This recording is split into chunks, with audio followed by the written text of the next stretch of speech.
Olá, eu sou a Márcia Seisidório e hoje eu estou aqui com o Vinícius de Freitas, tá? Ele é atleta profissional da Seleção Brasileira de jogador de vôlei de praia. E hoje eu estou aqui para apresentar para ele o meu primeiro modelo exclusivo, Márcia Seisidório masculino. E aí, Vinícius, me conta um pouquinho o que você achou dessa peça. Então, galera, como ela falou, eu sou atleta de vôlei de praia profissional, jogo pela Seleção Brasileira, também sou modelo. E, pô, tô me sentindo honrado de estar recebendo em primeira mão o novo design que ela está fazendo agora, que é a versão masculina. E vai se encaixar perfeitamente no meu estilo de vida, na minha rotina ali de treino, estou constantemente ali na praia. Acho que vai aderir bastante ao meu estilo. Olha que linda. Amei.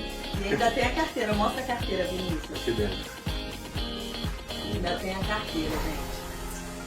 E é isso, estou muito feliz com a participação aqui do Vinícius em primeira mão e além dele ser um grande amigo. Obrigado, Vinícius. Eu que agradeço, né? Um abraço, galera.